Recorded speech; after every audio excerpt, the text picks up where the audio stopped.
नमस्कार साथियों। तो चलिए आज के दैनिक जागरण में क्या खास खबरें हैं उन्हें हम लोग एक एक करके देख लेते हैं। और याद रखिए दैनिक जागरण का राष्ट्रीय संस्करण है, तो इसमें आप लोगों को महत्वपूर्ण खबरें ही देखने को मिलेंगी।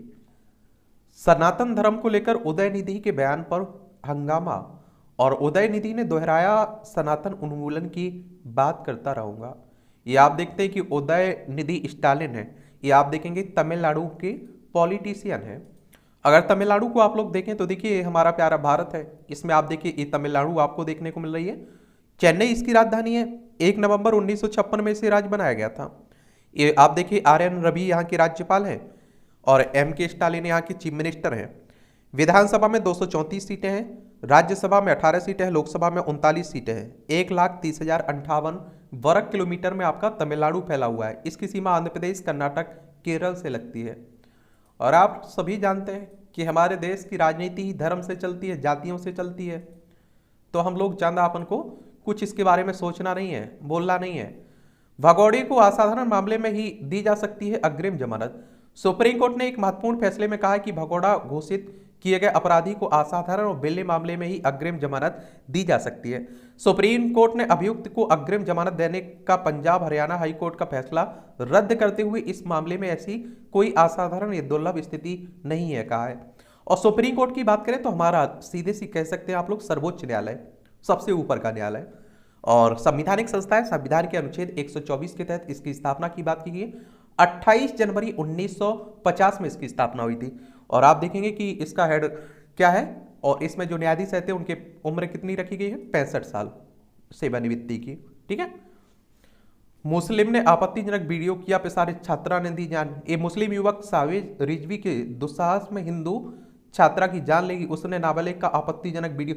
इस तरह की आप लोगों से मैं हमेशा कहता हूं कि आप लोग देखिए, कुछ समय पहले पंजाब में इस तरह की घटना हुई थी, उत्तर प्रदेश में कई इस तरह की घटना एमपी में हुई। तो अपने घर में आप देखते हैं कि समझाया करिएगा। मुझे लगता है कि इस तरह के वीडियो बन जाना, बाद में ब्लैकमेलिंग करना, ये सबसे बुरा रहता है और कई लोगों की जान चली जाती है। तो ध्यान रखा करिएगा थोड़ा, ठीक है, और जागरूक रहा करिएगा। लड़कों से भी बोल रहा हूं, लड़कियों से भी बोल रहा हूं। विकसित भारत में भ्रष्टाचार, जातिवाद व सांप्रदायिकता की नहीं होगी कोई जगह। प्रधानमंत्री मोदी ने कहा है कि 2047 तक विकसित राष्ट्र बन जाएगा भारत। डेमोक्रेसी, डेमोग्राफी और डायवर्सिटी के साथ चौथी डी यानी कि डेवलपमेंट से पूरा होगा लक्ष्य। 2014 से पूर्व देश ने अस्थिर सरकारें देखी हैं जो ज्यादा कुछ करने में असमर्थ थी। 1 अरब भूखों का कहें जाने वाला भारत अब 2 अरब कुशल हाथों का देश है। वैश्विक कल्याण का मार्गदर्शक सिद्धांत बन सकता है सबका साथ सबका विकास मॉडल। और कश्मीर और अरुणाचल प्रदेश में आपत्तियों को किया खारिज, आप देखेंगे। जिम्मेदार वित्तीय नीतियों के प्रति आगाही की बात भी की है। और पीएम ने कहा है जलवायु परिवर्तन के मुद्दे पर वार्ता के रोक को प्रतिबंधात्मक से रचनात्मक करने की जरूरत है। इस लड़ाई में सभी के लिए एक जैसा समाधान नहीं हो सकता है। भारत ने अपने लक्ष्यों को हासिल करने में कोई कसर नहीं छोड़ी। भारत G20 में अफ्रीकी यूनियन को पूर्ण सदस्य के रूप में शामिल करने का समर्थन करता है, क्योंकि सभी आवाजों को प्रतिनिधित्व और स्वीकारता मिले बिना दुनिया के भविष्य के लिए कोई भी योजना सफल नहीं हो सकती है। खरगे ने 5 सितंबर को बुलाई INDA की बैठक। ये आप सभी जानते हैं कि 2024 के लिए इनका गठबंधन बन रहा है विपक्षियों का, उसी को लेकर बातें हो रही है। ठीक है। और 543 सीटें हैं लोकसभा में। और आप देखते हैं कि इनका चुनाव डायरेक्ट जनता यानी कि मतदाताओं के द्वारा होता है। चीन की BRI योजना से हटने का मन बना रहा है इटली परियोजना में शामिल होने वाला पहला पश्चिमी देश है। मार्च 2024 में समाप्त होगा यह समझौता। बेल्ट एंड रोड इनिशिएटिव है ना, उसी की बात हो रही है। ठीक है। ये आप देखेंगे कि इम्फाल में 10 कुकी परिवार कांगपोकपी में स्थानांतरित हुए। यह सभी आप जानते हैं कि कहाँ की बात हो रही, मणिपुर में जो जातीय हिंसा फैली हुई है। देखिए मणिपुर है, इम्फाल इसकी राजधानी आपको देखने को मिल जाएगी। इसकी सीमा अगर आप देखें तो नागालैंड से लगती है, इसकी सीमा असम मिजोरम से लगती है। और अंतर्राष्ट्रीय सीमा अगर आप देखें तो म्यांमार से लगती है। किससे लगती है? म्यांमार से लगती है।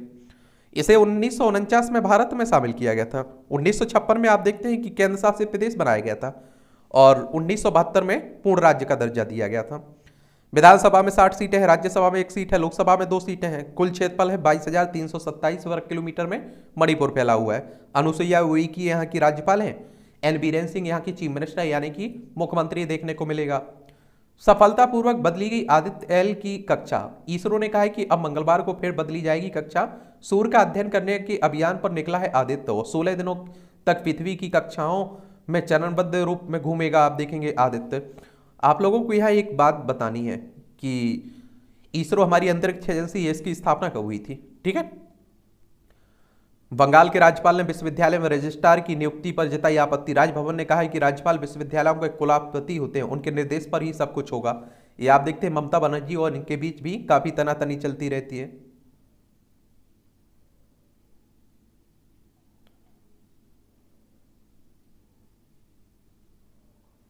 एक देश एक चुनाव पर आगे बढ़ा कानून मंत्रालय। और पूर्व राष्ट्रपति रामनाथ कोविंद से मिले सचिव और विधायी सचिव। सरकार ने बनाई है 8 सदस्यीय उच्च स्तरीय समिति। एक बात आप लोगों से और कह रहा हूं मैं हमेशा कि आप देखिए ये कोई नई परंपरा नहीं है, नई संकल्पना नहीं है। 1952 का देख लीजिए, 1957, 1962, 1967 ये चुनाव होते थे एक साथ, लेकिन बाद में आप देखते हैं कि कुछ विधानसभाओं को भंग कर दिया गया, तो वहां से आप देखते हैं कि ये प्रक्रिया गड़बड़ा गई थी। अब उसे फिर से एक करने की बात हो रही है, एक साथ चुनाव करवाने की बात हो रही।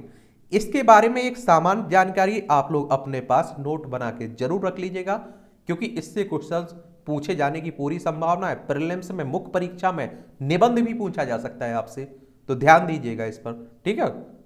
इस पर आज मैं क्या करूंगा कि एक पूरी क्लास ही ले आता हूं। इसमें जो इसके पक्ष में है, जो इसके विपक्ष में है, वो लोग क्या कह रहे हैं, क्या होती है संकल्पना, क्या क्या रहेगा, उस पर हम बात कर लेंगे, ठीक है। ये आप देखिए राष्ट्रीय राजधानी दिल्ली से जुड़ी हुई खबरें हैं।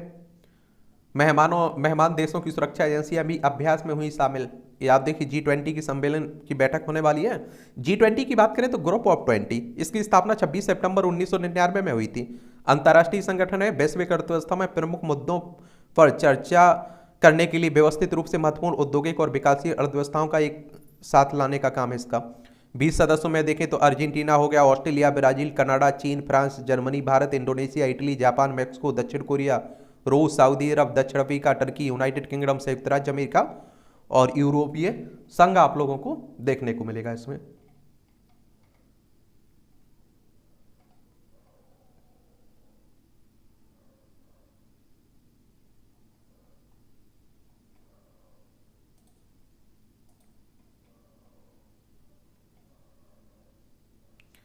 जिनपिंग पुतिन के बिना G20 के नतीजों पर नहीं होगी असर, केंद्रीय मंत्री कह रही हैं। लेकिन अब आप देखते हैं कि इनके आने के कम संभावना है ना, इसलिए। नौसेना कमांडरों का 3 दिनों सम्मेलन आज आप देख रहे हैं।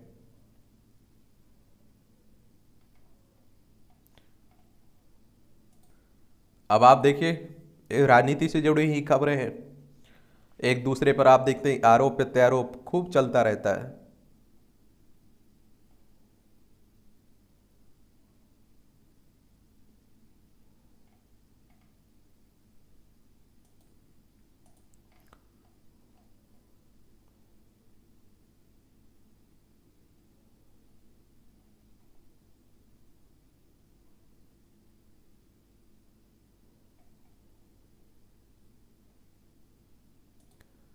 कोचिंग नगरी कोटा में छात्र बन गए उम्मीदों की मशीन।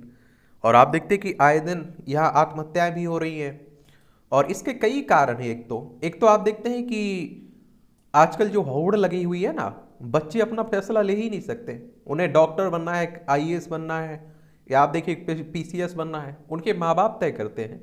और आप देखिए दूसरे से बराबरी भी बराबर करते हैं, उसमें आप देखते हैं कि बच्चे परेशान हो जाते हैं और फिर आप देखते हैं कि पिछड़ जाते हैं और इस तरह के कदम उठा लेते हैं।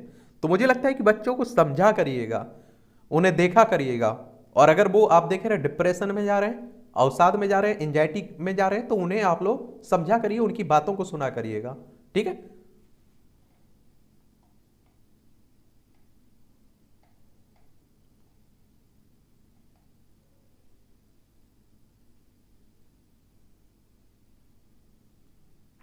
ये बैलों की दौड़ का नांगरानी उत्सव, ये महाराष्ट्र में आप देखें। दूर बैठकर भी विशेषज्ञ कर सकेंगे आंखों की गंभीर बीमारी का उपचार। GSVM मेडिकल कॉलेज के प्रोफेसर व IT इंजीनियरों ने बनाया, ये आप देखिए AI आधारित सॉफ्टवेयर, देख लीजिए, अच्छी पहल है। एक देश एक चुनाव समय की मांग है। केंद्र सरकार ने एक देश एक चुनाव की परिकल्पना को मूर्त रूप देने की दिशा में महत्वपूर्ण कदम बढ़ाया है। इसके लिए समिति का गठन कर पूर्व राष्ट्रपति रामनाथ कोविंद को इसका अध्यक्ष बनाया है। और आप देखते हैं कि एक रिपोर्ट की बात माने तो 2019 के लोकसभा चुनाव में 60,000 करोड़ से अधिक की राशि व्यय हुई है। एक साथ चुनाव होने से समय और संसाधन दोनों की बचत की बात कही जा रही है, लेकिन क्षेत्रीय दलों की असहजता भी इस विचार को लेकर सामने आ रही है। क्षेत्रीय दलों की ये परेशानी है, क्योंकि आप सभी जानते हैं कि जब भी राष्ट्रीय जो लोकसभा के चुनाव होते हैं तो आप देखिए राष्ट्रीय मुद्दे हावी रहते हैं और क्षेत्रीय मुद्दे नीचे दब जाते हैं। तो आप देखें आप देखें कि अभी चुनाव हो जाए जैसे, तो बीजेपी को फायदा होगा, क्योंकि राष्ट्रीय मुद्दे उसके लिए फायदेमंद रहते हैं। ठीक है, तो ये भी आप लोग देखिए।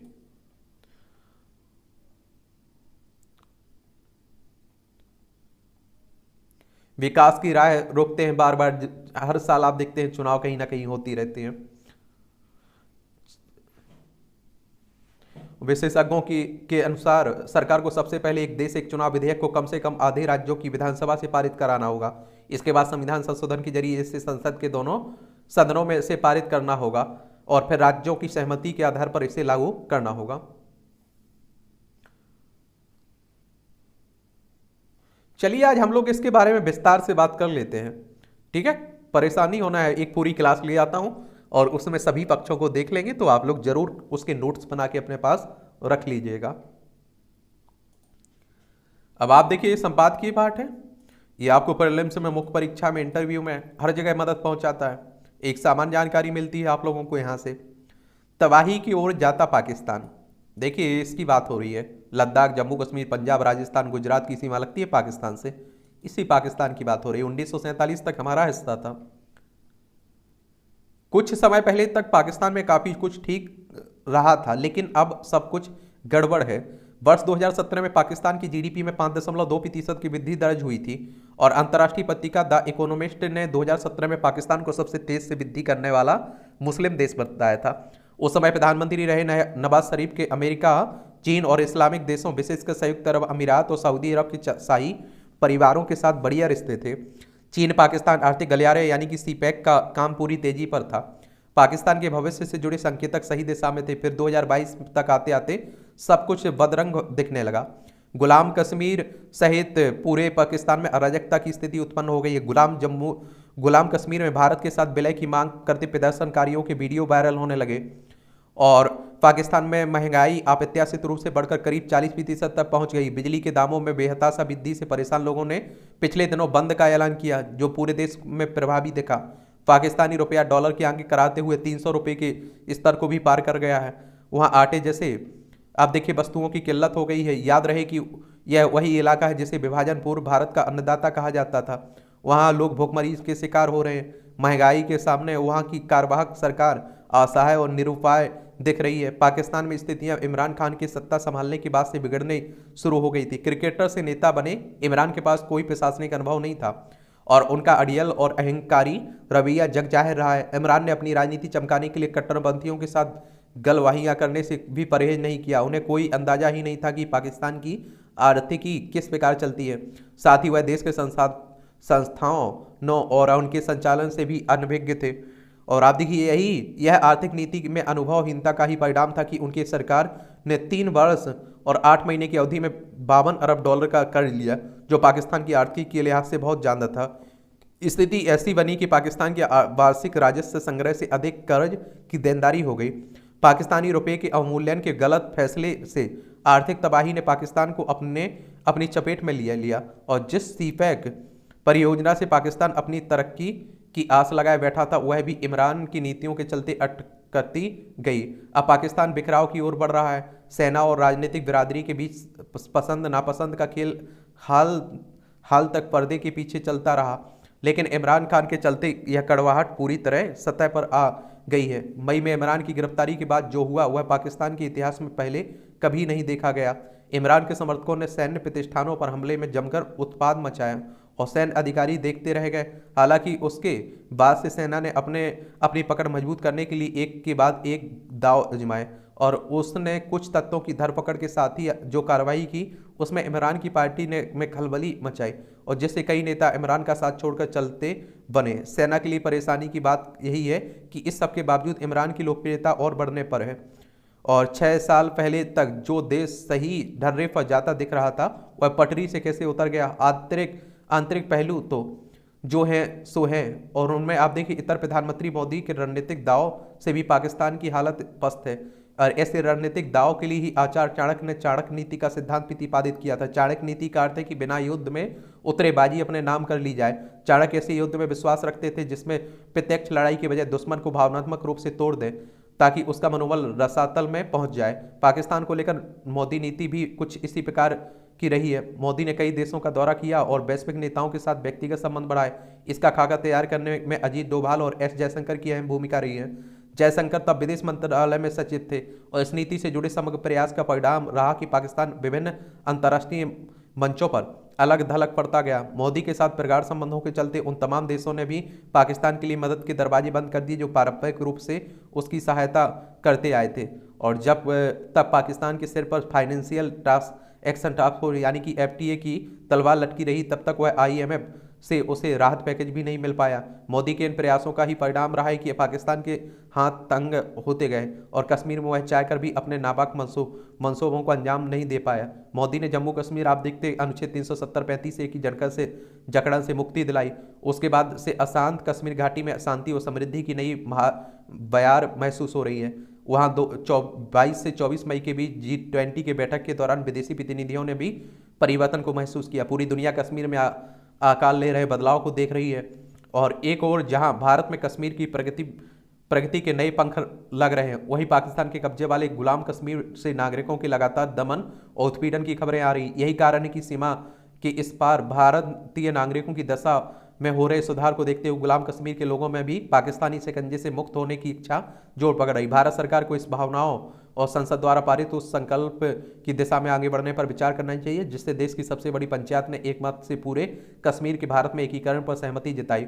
उस संकल्प की पूर्ति के लिए सही समय और अवसर का लाभ उठाने से नहीं चूकना चाहिए। लेखक सेवानिवृत्त सैन्य अधिकारी हैं ब्रिगेडियर RP सिंह, इनके द्वारा ये आर्टिकल लिखा गया। देखिए IMF की बात करें तो इंटरनेशनल मॉनेटरी फंडिंग की बात हो रही है। इस तरह की संस्थाओं के बारे में एक सामान्य जानकारी जरूर रखिएगा, इनसे क्वेश्चंस हर साल पूछे जाते हैं। इसकी स्थापना की अगर हम लोग बात करें तो 27 दिसंबर 1945 में हुई थी। अंतर्राष्ट्रीय मौद्रिक सहयोग को बढ़ावा देना, अंतर्राष्ट्रीय व्यापार को सुविधाजनक बनाना, सतत आर्थिक विकास को बढ़ावा देना, भुगतान संतुलन की कठिनाइयों का सामना करने वाले सदस्यों को संसाधन उपलब्ध कराना, अंतर्राष्ट्रीय वित्तीय संगठनों को रोकना और उनसे उभरने में सहायता करना। और आप देखिए वॉशिंगटन DC USA में इसका हेडक्वार्टर आपको देखने को मिल जाएगा। विश्व में बढ़ती हिंदुत्व की स्वीकारता, हिंदू धर्म को अंधविश्वासी साबित करने वाले ऋषि सुनक और विवेक रामास्वामी जैसे नेता ध्वस्त कर रहे हैं। चलिए ये भी देख सकते हैं आप लोग। यहां आप देखिए संकल्प और आत्मविश्वास, जीवन में असंभव कुछ भी नहीं है, यही विश्वास अंधेरों से रोशनी की ओर बढ़ने का सूत्र है। सफल लोगों की जीवन के संस्मरण एवं घटनाएं उनकी दृढ़ संकल्प शक्ति को उजागर करती हैं। इतिहास साक्षी है कि मनुष्य के संकल्प के सम्मुख देव दानव सभी पराजित होते हैं। तो ध्यान रखिए, मोटिवेट हुआ करिएगा और अपने दिल को दिमाग को तेज रखा करिएगा, मजबूत रखा करिएगा। घोर नफरती बयान जो तमिलनाडु के सत्तारूढ़ दिनबक ने के एक नेता ने दिए ना, तो उसी की बात हो रही। अब काम का समय, चुनावी माहौल में मध्य प्रदेश सरकार की ओर से तकरीबन हर वर्ग को सौगात देने का क्रम, ये आप देखते हैं कि हर जगह होता है कि हम ये दे देंगे, हम ये दे रहे हैं, ये दे रहे हैं। जिसकी सरकार होती है वो दे रहा होता है, जिसकी सरकार में आने की उम्मीद होती है वो ऐलान कर रहा होता है। इसी को तो फ्री की रेवड़ी भी कह देते हैं। जल संरक्षण के उपाय, पिछले दिनों केंद्रीय जल शक्ति मंत्रालय ने राजस्थान की शिक्षिका शीला असोपा को राष्ट्रीय जल पुरस्कार से सम्मानित किया है। यह पुरस्कार उन्हें जोधपुर जिले के 150 से अधिक स्कूलों में जल संरक्षण के लिए छात्र नेतृत्व वाली जल संसद की स्थापना के लिए दिया गया है। इसमें छात्रों को पानी के उपयोग के बारे में सिखाया जाता है। जल संसद पूरे स्कूल सत्र के दौरान चलती है और इसके सदस्य के रूप में छात्र जल संरक्षण सुनिश्चित करने के लिए कई गतिविधियों आयोजित करते हैं। इसमें प्रत्येक वर्ग द्वारा पानी के उपयोग का आकलन करने के लिए समय समय पर ऑडिट भी शामिल है। छात्र सुनिश्चित करते हैं कि पानी की एक बूंद भी बर्बाद ना हो और उन्होंने लीक हो रहे नलों को ठीक करना सीख लिया है। वर्षा जल संचयन और भंडारण के बारे में भी सीखा है। असोफा के मार्गदर्शन में जल संसद ने जल संरक्षण पर ध्यान केंद्रित करते हुए स्कूलों में जल प्रथाओं को बदल दिया है। जल संसद की नवाचार युक्त पहल न केवल छात्रों को सशक्त बनाती है बल्कि उनमें पर्यावरण और अपने ग्रह के प्रति जिम्मेदारी की भावना भी पैदा करती है। पारंपरिक शिक्षा निस्संदेह आवश्यक है, लेकिन भावनात्मक शिक्षा भी उतनी ही महत्वपूर्ण है। जल संसद छात्रों को पानी से संबंधित वास्तविक दुनिया के मुद्दों को हल करने में व्यवहारिक अनुभव प्रदान करती है। स्थानीय जल स्रोतों को समझने से लेकर जल संरक्षण उपायों को लागू करने तक छात्र पर्यावरण के साथ सक्रिय रूप से जुड़ते हैं और छात्र अपने स्कूल या समुदाय के सामने आने वाले जल संबंधी चुनौतियों का विश्लेषण करना और रचनात्मक समाधान विकसित करना सीखते हैं। जब छात्र अपने स्कूल के भीतर जल संसाधन से संबंधित निर्णय लेने की प्रक्रिया में सक्रिय रूप से भाग लेते हैं तो उनमें उन संसाधनों के लिए स्वामित्व और जिम्मेदारी की भावना विकसित होती है। यह व्यक्तिगत संबंध जल संरक्षण के सचेत प्रयासों में तब्दील होता है। जल संसद को स्कूली शिक्षा प्रणालियों में शामिल करना केवल एक शैक्षिक सुधार नहीं बल्कि यह हमारे ग्रह के भविष्य में एक निवेश है। इस पहल के माध्यम से आप देखिए युवा दिमाग का पोषण करके हम एक अधिक टिकाऊ पर्यावरण के प्रति जागरूक दुनिया के बीच बो रहे हैं, और जबकि दुनिया भर के स्कूल अनिश्चित भविष्य के लिए छात्रों को तैयार करने के लिए कार्य से जूझ रहे हैं। जल संसद आशा की किरण के रूप में खड़ा है जो हमारे युवाओं को अधिक जिम्मेदार टिकाऊ कल की मार्गदर्शन कर रही है। अब समय आ गया है कि इस नवोन्मेषी अवधारणा को संपूर्ण देश में अपनाया जाए, इसे हर स्कूल की शैक्षिक यात्रा का एक अभिन्न अंग भी बनाया जाए। अच्छी पहल है, आप देखेंगे यहाँ भी छोटे छोटे कॉलम रहते हैं, देख सकते हैं आप लोग। स्कूली शिक्षा में सुधार के लिए ठोस कदम। नई शिक्षा नीति के तहत स्कूली शिक्षा में व्यापक सुधार के लिए केंद्र सरकार कई कदम उठा रही है। पिछले दिनों केंद्रीय शिक्षा मंत्रालय ने स्कूली बच्चों को रटंत विद्या के बजाय अब प्रयोगात्मक ज्ञान के माध्यम से सिखाने के लिए राष्ट्रीय पाठ्य चर्चा का एक ढांचा प्रस्तुत किया है। हाल ही में इस पाठ्य चर्चा की जो रूपरेखा प्रस्तुत की गई है उससे बीते लगभग 36 वर्षों से चली आ रही भारतीय स्कूली शिक्षा प्रणाली का वर्तमान संदर्भ में पूरी तरह से काया पलट होने की उम्मीद की जा रही है। कितना उचित शिक्षा का व्यवसाय। चलिए, अच्छी बात है कि नई शिक्षा नीति आई हुई है। अब वो लागू किस तरह से होती है वो देखने लायक होगा। सामान्य से अधिक खरी खरी एक तरह से तंज कस दिया जाता है। भाजपा और कांग्रेस के दावे।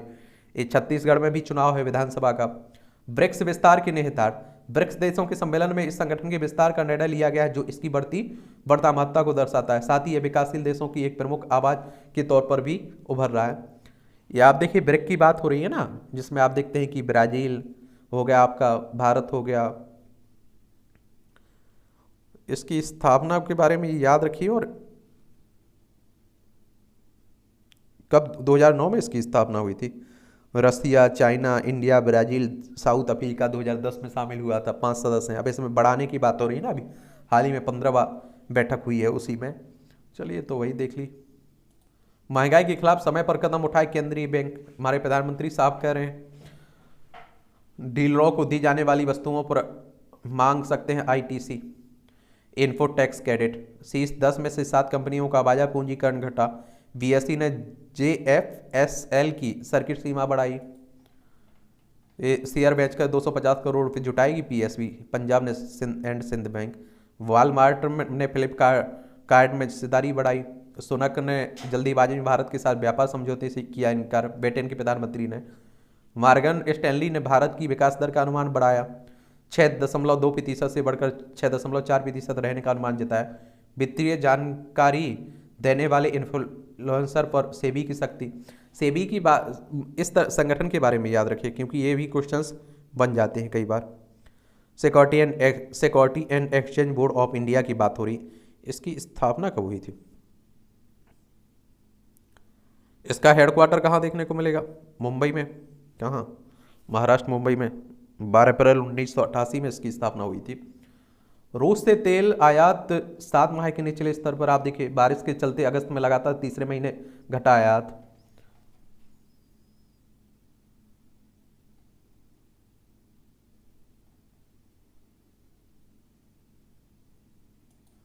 ये अंतर्राष्ट्रीय खबरें हैं। 9 मई की हिंसा तख्तापलट का प्रयास है। इस्लामाबाद, पाकिस्तान की बात हो रही है। यूक्रेन और रूस का युद्ध चल ही रहा है, आप देखेंगे। मैं राष्ट्रपति बना तो ट्रंप को कर दूंगा माफ, रामास्वामी कह रहे हैं। ट्रंप कई मुकदमों का सामना कर रहे हैं ना, तो इस समय जमानत पर हैं। कहा नीतिगत मामलों में ट्रंप के साथ अच्छा तालमेल है पर कुछ मतभेद भी है।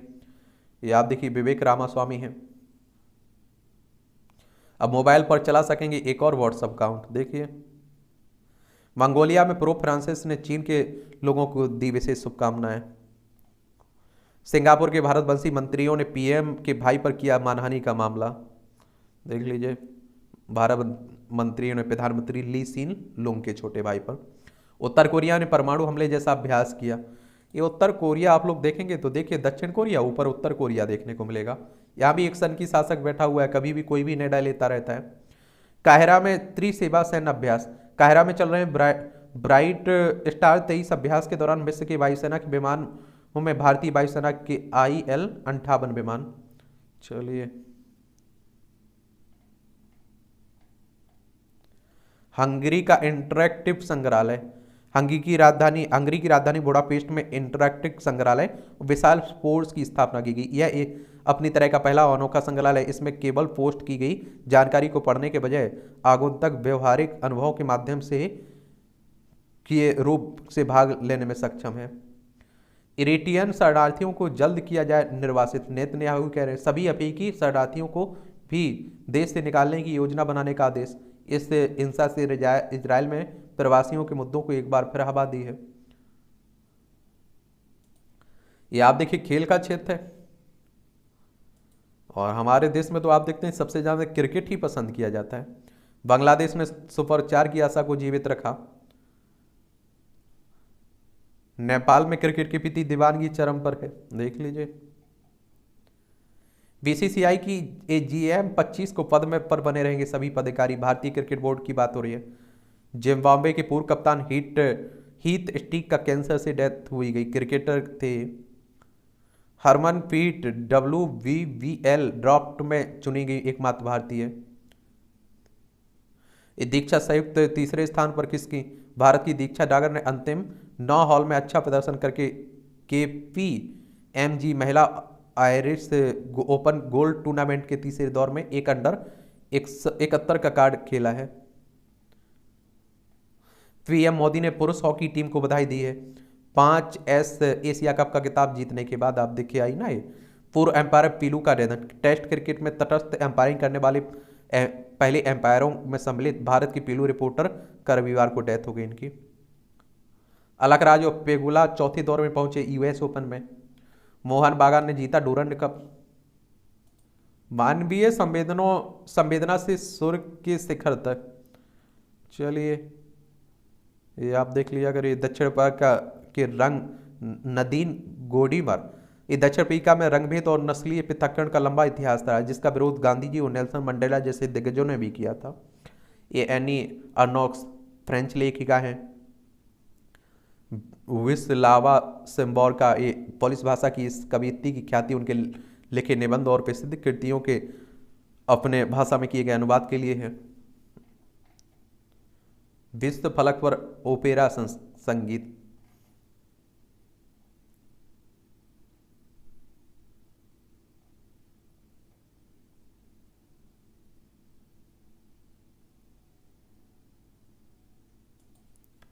ये आप देखिए, यहाँ भी जनरल नॉलेज की खबरें मिल जाती हैं आपको। और आप देखिए, परीक्षा के लिए भी पॉइंट मिल जाते हैं। एक ही ओलंपिक में 7 पदक जीतने वाली पहली एथलीट बने मार्क। 1972 में आज ही अमेरिकी तैराक मार्क स्पिट्स म्यूनिक में एक ही ओलंपिक में 7 स्वर्ण जीतने वाली दुनिया की पहली एथलीट बने। उनका यह रिकॉर्ड 2008 में बीजिंग ओलंपिक में अमेरिका के तैराक माइकल फिलिप्स ने 8 स्वर्ण जीत कर तोड़ा था। स्पिट्स जी के नाम 11 ओलंपिक पदक थे।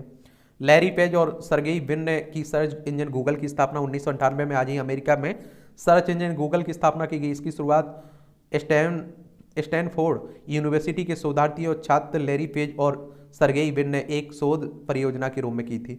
आज यह वर्ल्ड वाइड वेब पर जानकारी खोजने का पर्याय बन चुका है। ब्रिटिश संसद तक पहुंचने वाले पहले एशियाई दादाभाई नौरोजी।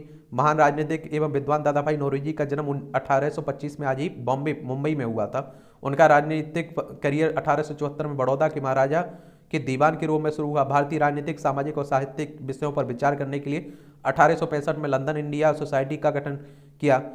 1892 में लिबरल पार्टी के प्रतिनिधित्व के रूप में फेंसबरी सेंट्रल से ब्रिटिश सांसद बनने वाले पहले एशियाई बने और भारत में गरीबी, भारतीयों को समान रोजगार जैसे कई मुद्दे उठाए।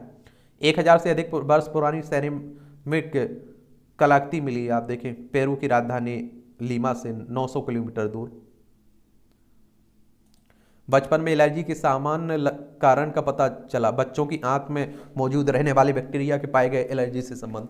माइक्रोबायोम के संतुलन असंतुलन को ठीक कर किए जा सकते हैं। रोकथाम के उपाय।